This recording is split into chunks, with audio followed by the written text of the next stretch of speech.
Hi everybody, thanks again for tuning in. It's Phil here from Astro Dad, and today I'm really pleased to be doing this video, and it's a tutorial and a review and installation guide for the ASI Air PRO. So stay tuned and we'll run through it all. Cheers, thanks.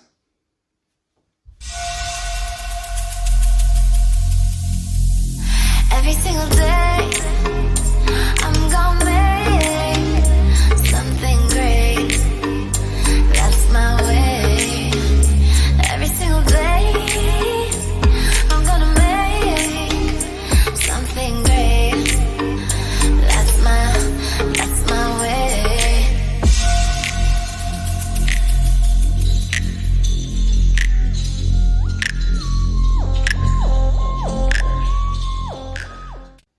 Hey guys, thanks again for joining me, and as you can see, this video is all about the ASI Air PRO. So it's going to be a tutorial, how to use it, how to install it, how to go through the software, and then a little bit of an honest review of what I think of it, and then whether or not I think it's worth the upgrade from the standard Air or its competitors as well. As you can see, I've got my big rig out tonight, so I've got the Celestron Edge HD Pro. I didn't want to reproduce what other people are doing. There's a lot of people out there with the smaller refractors that have got the Pro on with the wide field cameras. I wanted to just push it as hard as I could, so I wanted a longer focal length, heavier rig. Makes the guiding that little bit more difficult, makes the imaging a little bit slower. So it will give me a better idea of the stacking, the live stacking and things like that. So that's the reason I've chose this setup for this test. And now we'll do a quick run around my kit, see what I've got installed, and then we'll go straight onto the software. It's gonna be a long video, so please bear with me. I'll try and get through everything. Anything I do miss, just stick it in the comments below, and I'll endeavour to answer your questions. So this is the rig that I'm going to be running tonight for the test. It's the Celestron Edge HD 8-inch, which is Schmidt Cassegrain, and on the back of it I've got the 0.7 reducer, which brings it down from f10 to f7, and a focal length from, I think it's about 2,200 down to about 1,400. Then this is sat on a Skywatcher HDQ5 Pro. You can see I've got both weights right on the very end there to counter this heavy rig. Well, it's the heaviest I've ever used so far. It will still be light compared to some of you guys out there, but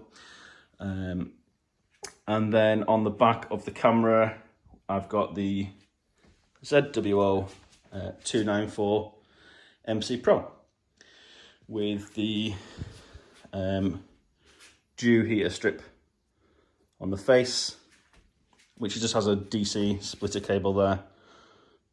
We do get some chilly nights up here in the north of the UK, so I know I've not had any issues yet, but now it's getting colder. I don't want to risk ruining this really nice camera with any images with dew, so that's on as well.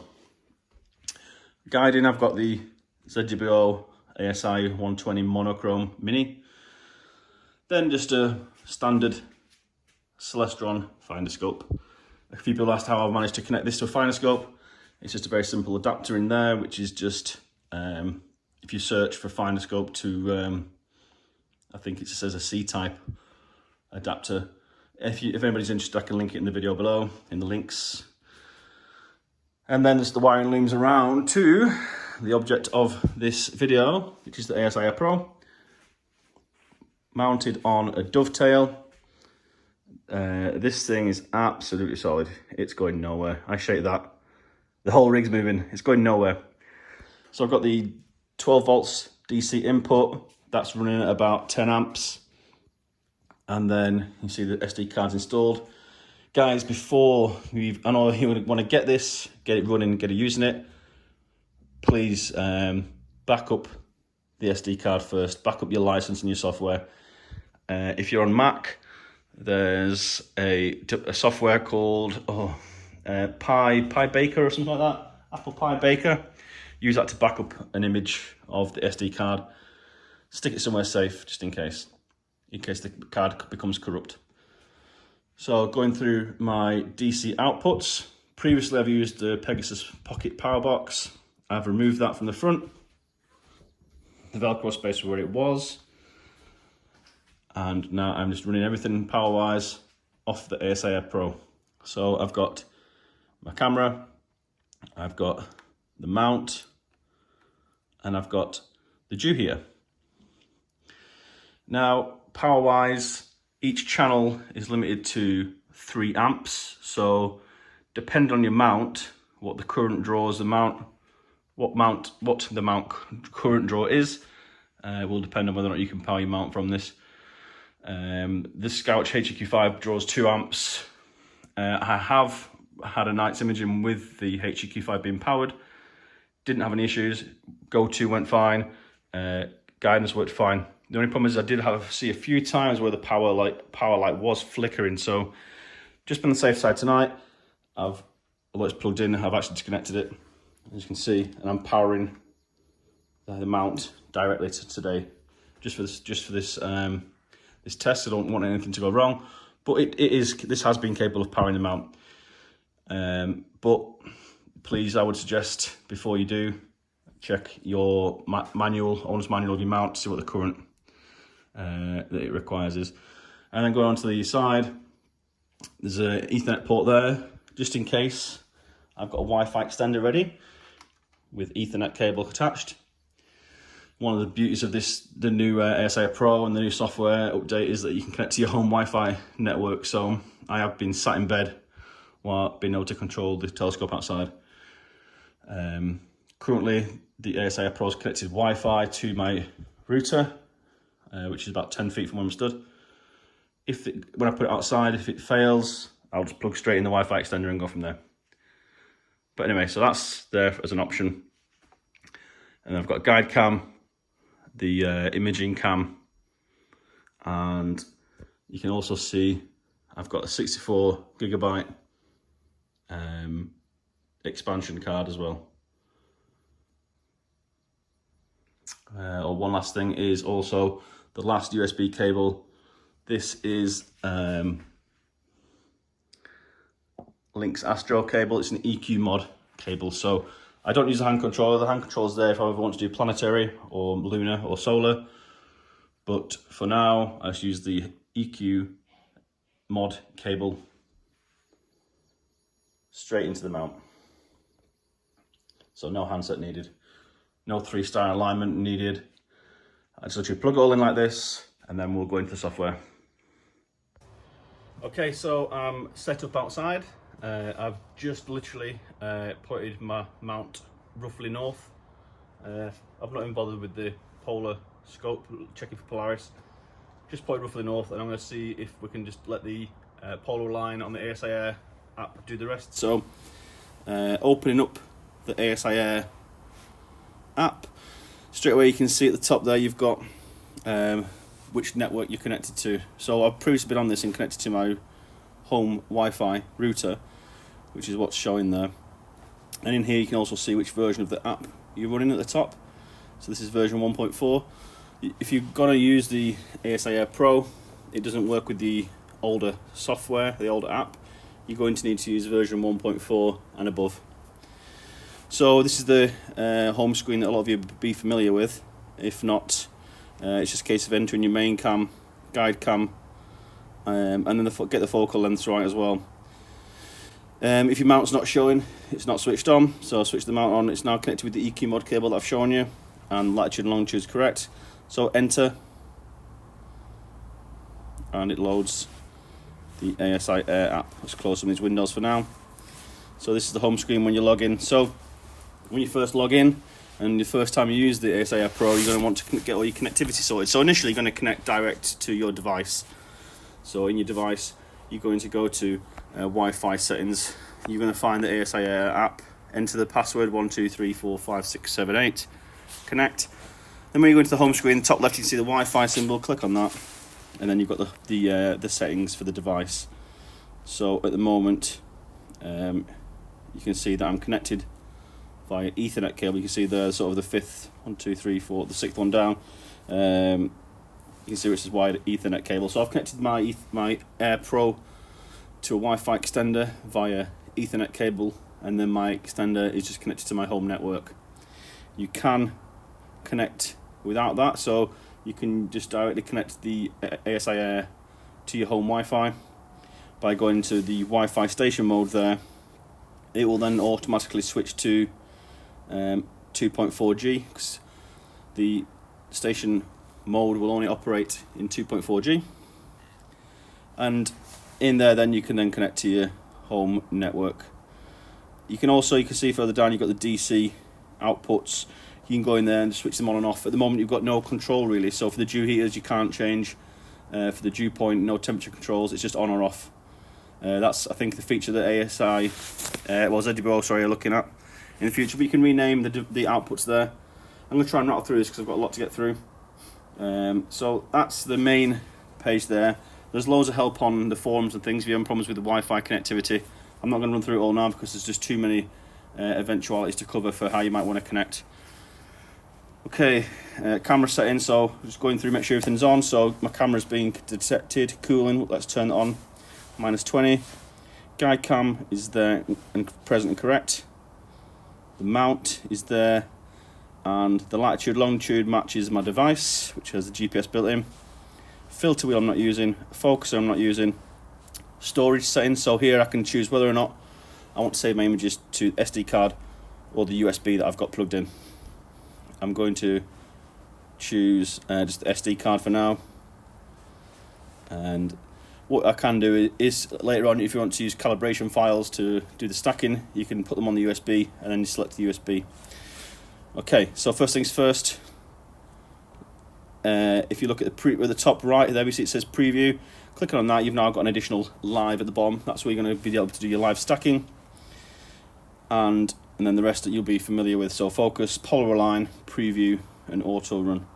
So first things first, I'm going to do the polar align. So open the polar align screen, check your exposure. I've got it set to 2 seconds. So I'm just going to take a quick 2-second image, and then we'll see how the device plate solves. Plate solved, okay. So next, you'll now see the mount rotates on the RA axis. So that's now going to point the imaging cam directly at Polaris. It will then calculate how far out we are with the polar line.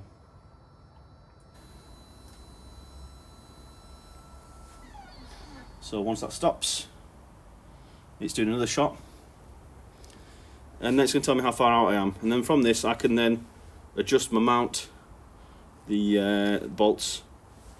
Let's go.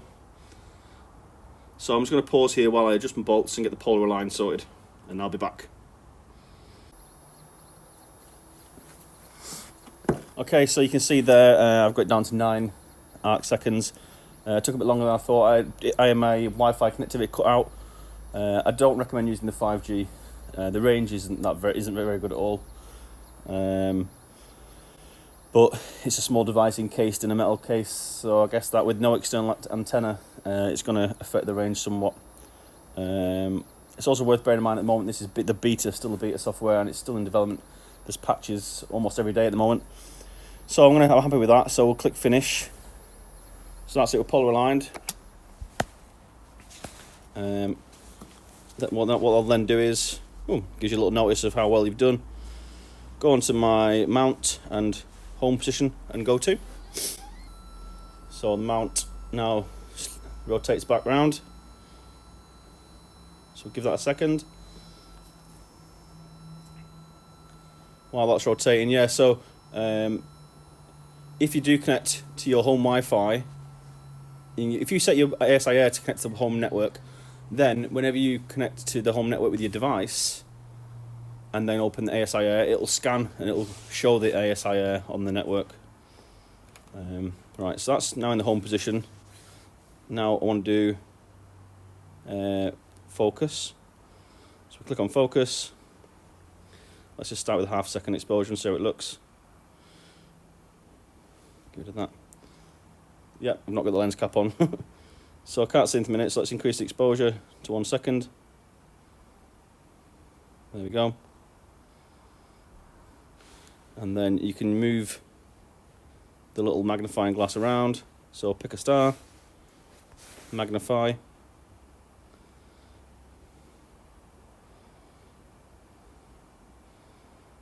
If you're struggling with getting an image, try and play with your bin as well. Like if I change to bin 3, it may let me get down to half a second. Yeah. So it looks to be in focus. What you're looking for, if I unlock my mirror and play with the focus, you'll see the two variables on the right go up and down. So if I take it one extreme, you'll see the star go out of focus, like that. You see the graph's changed, so that HFD on the right has now gone up to, it's peaked, it's gone up to 10. If I go back, see the graph drops. So I'm going to keep going until the graph comes back up, and then I know I've gone too far, and it's about getting that figure as low as you can.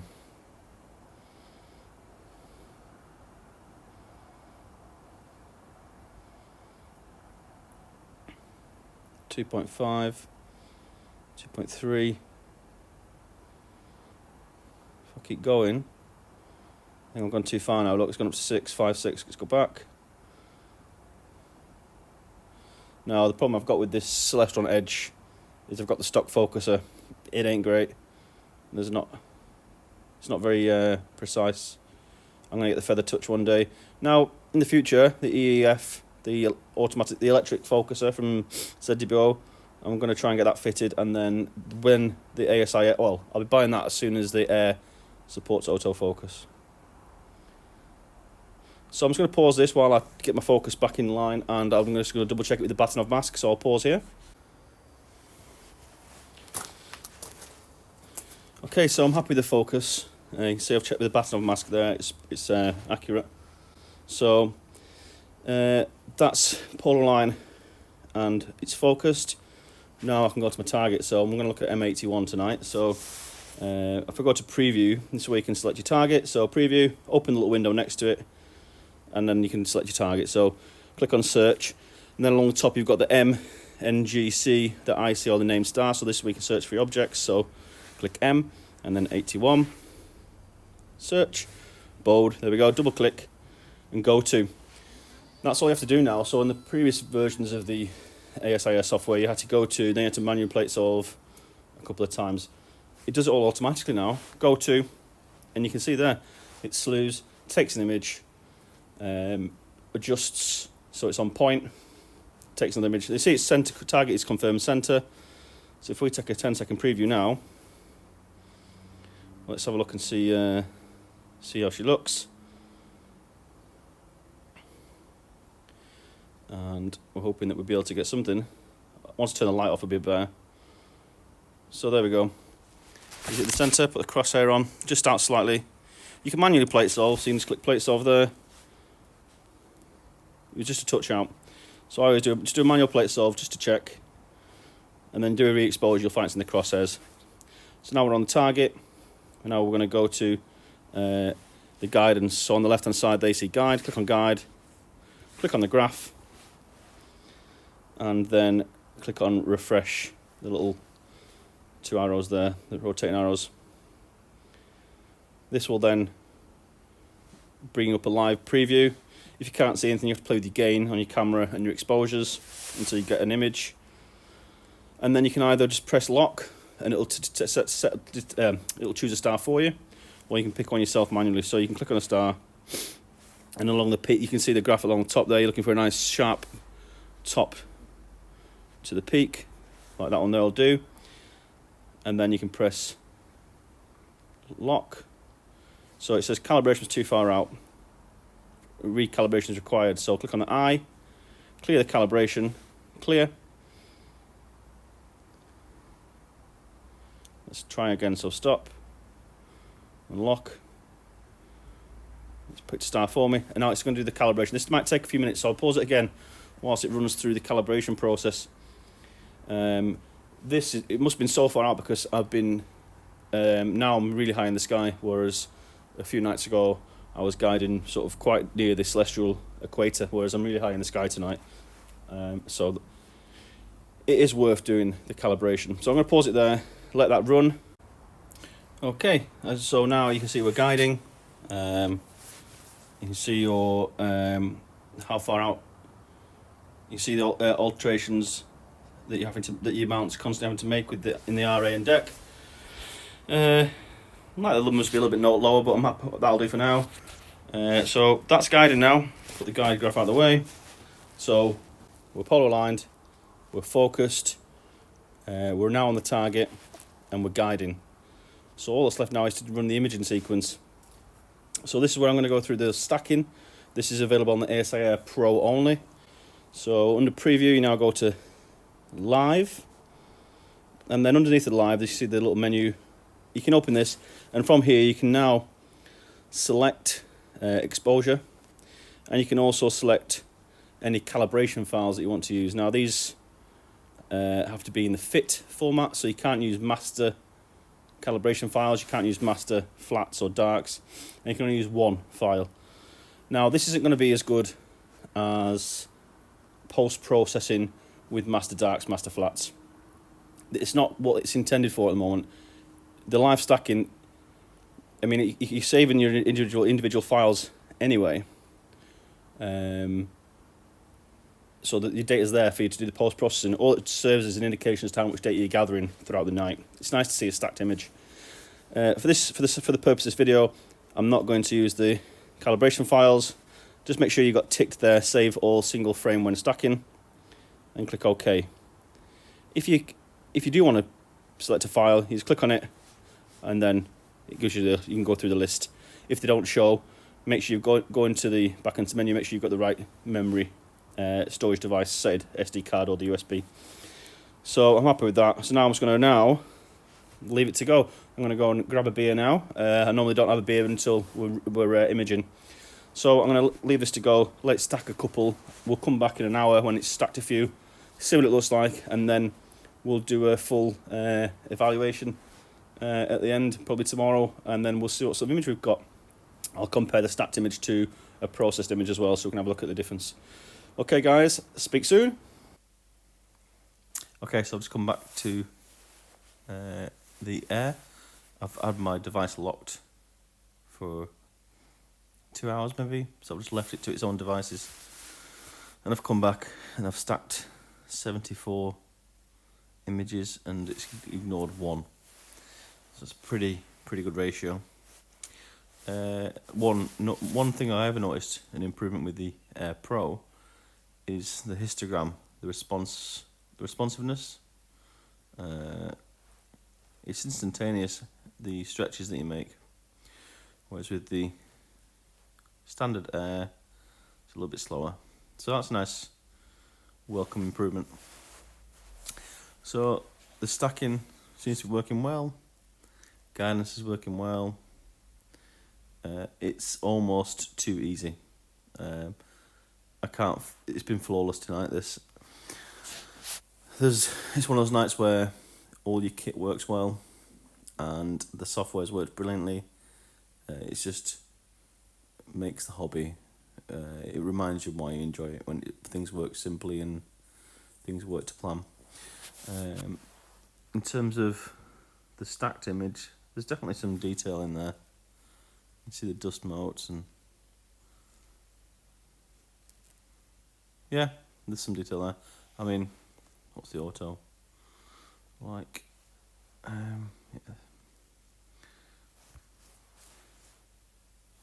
So there's some detail there. It's never going to be as good as a fully processed image, but it gives you an idea of what you've collected. So there's sort of over 3 hours of data there. I'm happy with that. Like I say, don't forget to click save when you're finished. So that wraps up the ASI Air Pro. I have plate solved. I have polo aligned, plate solved, focused. I have gone to my target. Guidance has been working. You can see the guidance there. Look, I mean, you've seen the rig. It's a big fairly heavy rig for HEQ5. And look at those numbers. That's good. That's really nice. And we've managed to stack 75 images, as well as save the individual files as well. So I've come back to my image after a couple of hours. I've just locked my device, left it to it, come back, it's stubborn. Now what I did discover is that you can, once you stop, I'll show you now, after this exposure, you can stop your stacking at any point and change the exposure and add shorter or longer exposures if you wish. So stop, confirm. You can then go into menu, change the exposure lengths, and then resume, and you can click, so you can restart or continue, and now you can start adding longer exposures to this that I've already stacked. Obviously mixing exposure lengths means you have to do calibrations for each exposure length when you do your processing, but it's just nice to know that you can do that. So yeah, that's cool. It's been brilliant tonight.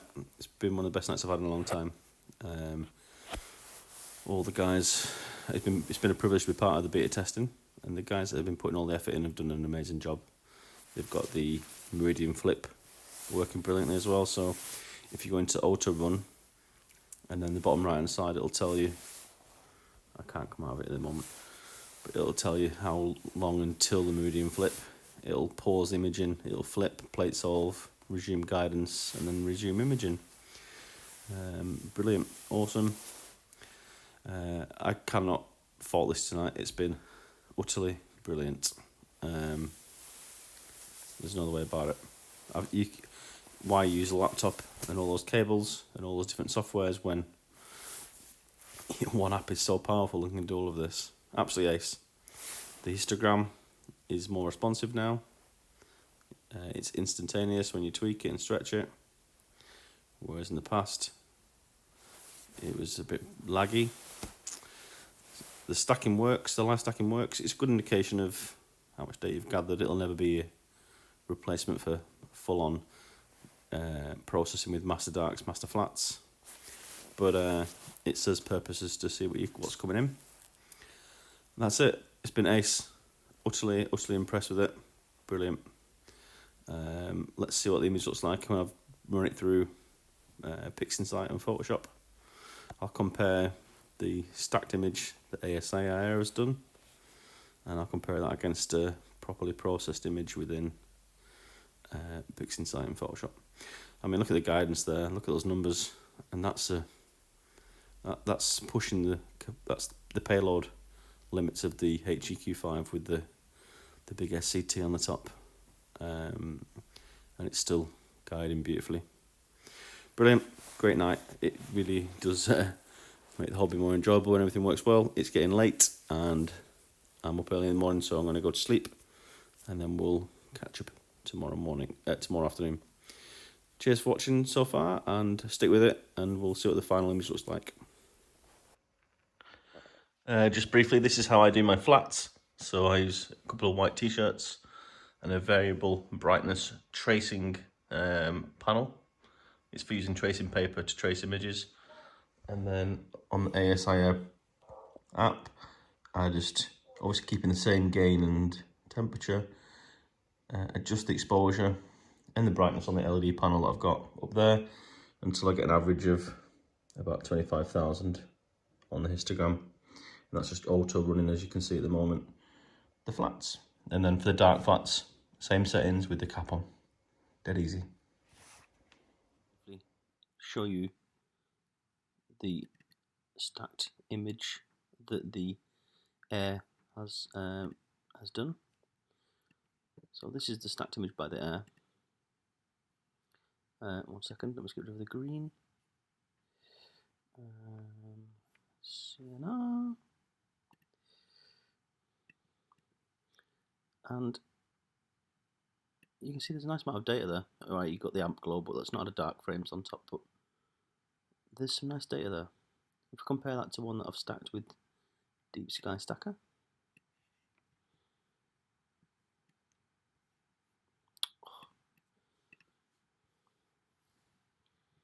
And if I stretch that one as well, get rid of the green, you can see that there's actually more data. Well, you can see the dust lanes there a bit sharper than they are. I mean, it's hard to say at this stage without processing them properly. But at face value there, the one on the left by the air stacked, that's a nice image. There's a lot to do. You can do a lot with that. And the one on the right is one I've done in deep sky stacker with a few darks and a few flats. But anyway, so I'm going to process the one that the air has done, and then I'll put the final image at the end of the video. Cheers. Okay guys, that's it. That's the end of the review stroke tutorial. I hope you've got a good insight into how it works. Pros, all the new features are brilliant. The live stacking is really good, as you've seen. Collects a lot of data. One thing I don't like is that you can't dither at the moment doing the live stacking. I'd like to see more calibration files be able to be used. I'd like to be able to use master darks and flats along with the stacking. This may be a thing that comes in the future. Dew heater control, I would like to see. The connector for the dew heater, having to buy the adapters is a little bit of a pain, but they're only cheap. I'll put a link for the guys in the UK, or they may export. I'll put a link down below for where I've got the adapter for the dew heater. Other than that, awesome. The live stacking is great. The histogram is much more responsive. It's really nice to use. The meridian flip works really well. So when it'll give you, when you do your auto run, it'll tell you how long it should take at the bottom on the auto run page, and also give you an estimated time as to when the meridian flip will be done. It'll flip, and then it will plate solve, resume guidance, and resume imaging, all automatically.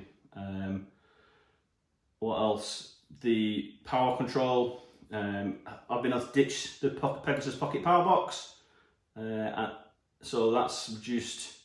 Although the Air Pro weighs more than the Air, I've lost the weight that I had with the Pegasus Power Box, so they're about even on weight.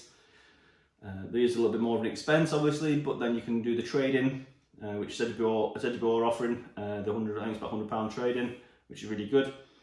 In terms of the competition, I think it's miles better than the Stellamate K-Stars, and it's even better than the Primalucci. In my opinion, the Eagle and all even their expensive Eagle Pro, it's just a Windows 10 computer at the end of the day, and you've got to buy £50 leads for everything. This comes with the leads. It does the same job. It does imaging, it does plate solving, guidance, you name it. It does the same thing, all with one app. I can't fault it. Now, maybe my configuration with the mount works fine. Some of you guys might experience a few teething problems with mounts and configurations that the beta testers don't own, so there may be some configurations that haven't yet been put through the paces, but flag them up with ZWO, they'll patch it. The software's continually updating. I've found the Facebook page, ZWO cameras, and the ASI Facebook page is really helpful. There's always someone down there that'll help. So get yourselves on there, get involved with the conversations, and I can't think of anything else. If I've missed anything, stick in the comments below. I will do my best to get back to you. But yeah, big thumbs up from me. Looking forward to many a good night using this. I honestly believe, hand on heart, in my opinion, this is the best new device to astrophotography for a few years. I think it's just a complete package. I don't know. I don't see the need for laptops and wires and several programs running at once, because I get the same end result that anybody else does. You're still getting the same images coming through. Cheers, guys. Thanks for watching. Hope you enjoyed it. Thanks for sticking with me. Thanks for all the support. Thanks to all the beta testers for all the advice and letting me be part of it. And last of all, cheers to ZWO for sending it early and letting me have a go with it. Cheers, guys. See you soon.